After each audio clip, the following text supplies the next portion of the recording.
What began as a routine museum day in Paris turned into one of the boldest art and jewel thefts in modern history. Tonight, we break down the full timeline of the Louvre heist, how it was done, who is now in custody, what charges have been filed, and what investigators believe could happen next.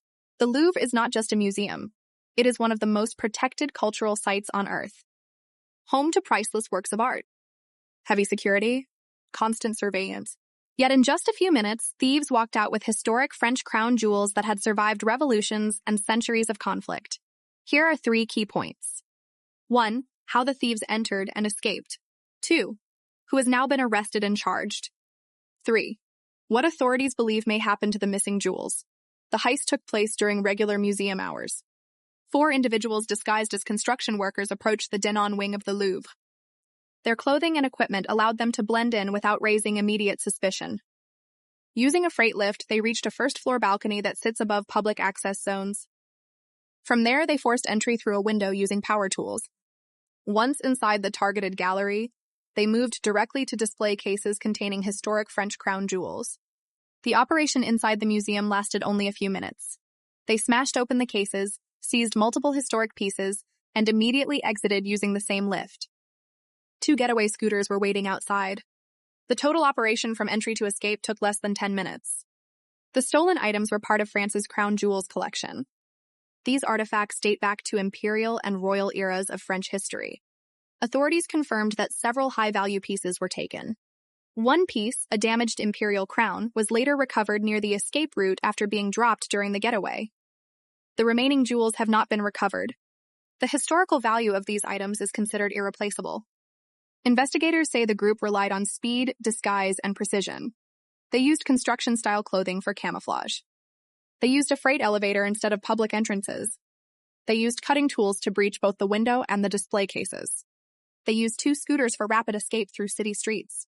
Security cameras did not fully cover the exact window used in the break-in. This gap is now believed to be the critical failure that enabled the operation.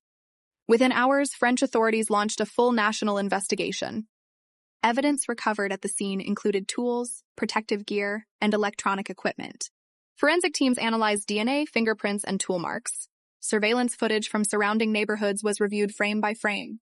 International agencies were notified in case the jewels were moved across borders. In the weeks following the theft, 3 primary suspects were arrested.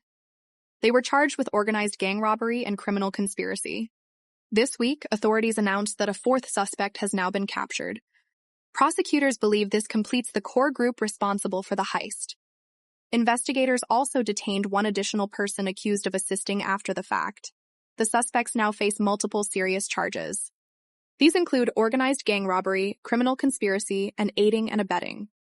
If convicted, several suspects could face long prison sentences under French law. The case is now moving into formal court proceedings.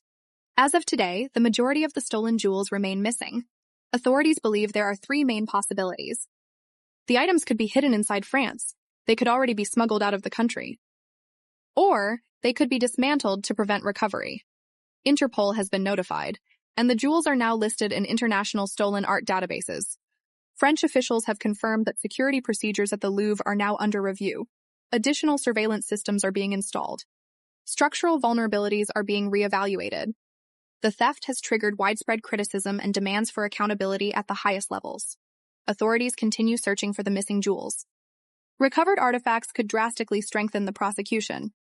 If the jewels are never recovered, the case may still proceed using forensic and surveillance evidence alone. More arrests are possible if trafficking networks are uncovered. And the fate of these historic artifacts remains uncertain. A crime that lasted only minutes has created consequences that may unfold for years. The suspects are in custody. The charges are now filed, but the jewels remain missing. This was an RFN update.